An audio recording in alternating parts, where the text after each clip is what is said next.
Hello students, welcome back. आज हम लोग बात करेंगे ओपन इकोनॉमी मैक्रो इकोनॉमिक्स में। इसमें हम लोग आज डिस्कस करेंगे balance of payment, surplus and deficit के बारे में।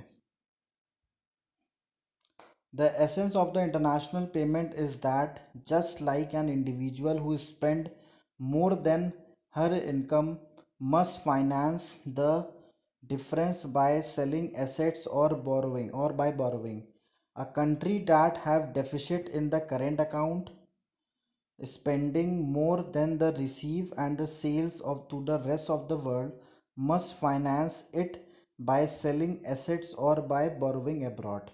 तो देखिए यहाँ पे सिंपल सा कॉन्सेप्ट बता रहा है कि इंटरनेशनल पेमेंट को इंडिविजुअल के पेमेंट के एग्जांपल से डिस्कस कर रहा है कि जैसे कोई एक इंडिविजुअल है, वो बहुत ज़्यादा उसकी इनकम है 10,000 रुपये और वो खर्चा बहुत ज़्यादा कर रहा है। तो खर्चा कहाँ से कर रहा है?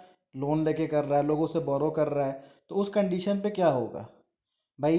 अब उसने बोरो किया, ठीक है, तो अब उसका इनकम है 10,000 रुपये, उसने बोरो किया 20,000 रुपये, तो अपने इनकम को 10,000 जोड़ के 30,000 खर्चा कर दिया।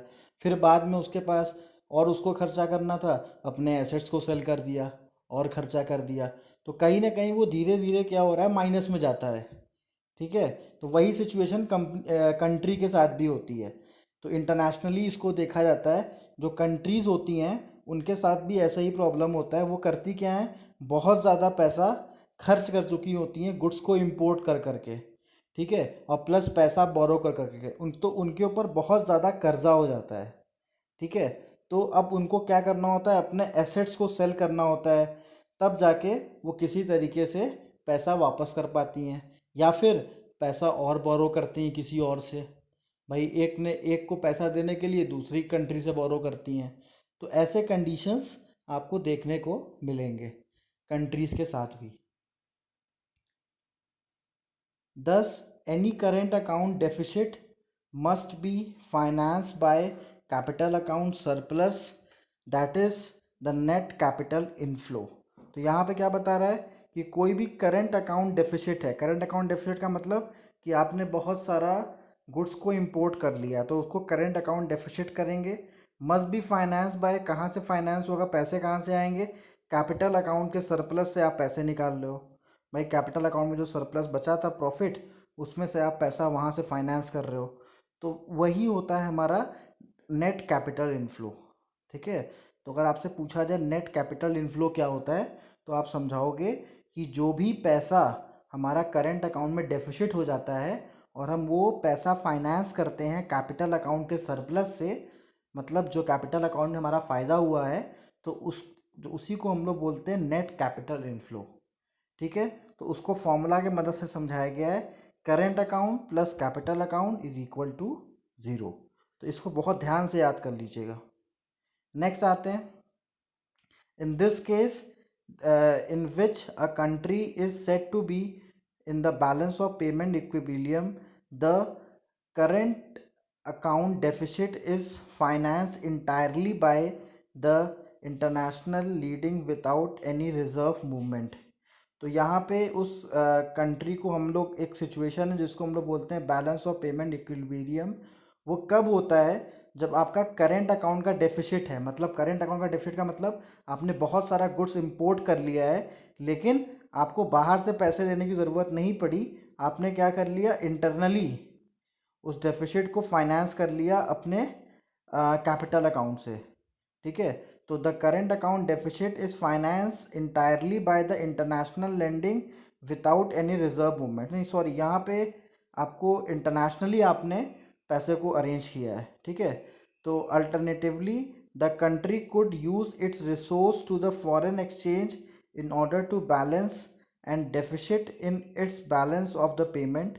The reserve bank sell the foreign exchange which when there is a deficit, and this is called the official reserve sale। तो यहाँ पे क्या बता रहे हैं कि आपने आपके पास बहुत सारा डेफिसिट था। डेफिसिट कैसे हो गया कि आपने बहुत सारा एसेट्स, मतलब एसेट नहीं, गुड्स एंड सर्विसेज आपने बहुत ज़्यादा खरीद लिया।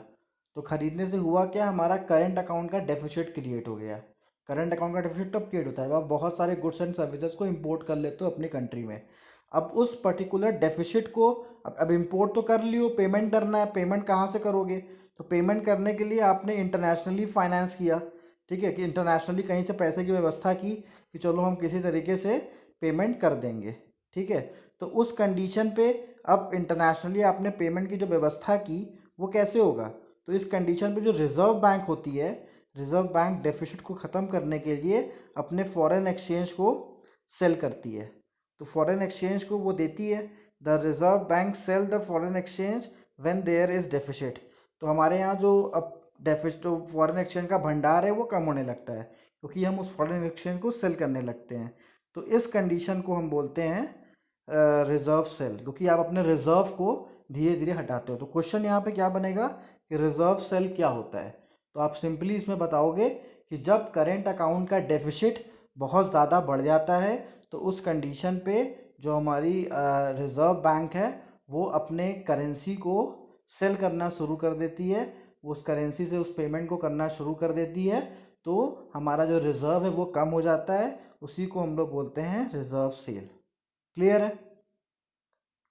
नेक्स्ट आते हैं, the decrease increase in official revenue is called the overall balance of payment deficit.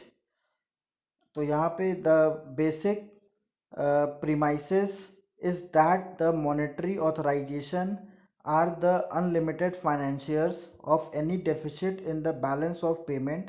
We note that the official reserve transactions are more relevant under the regime of fixed exchange rate that when the exchange rate are floating.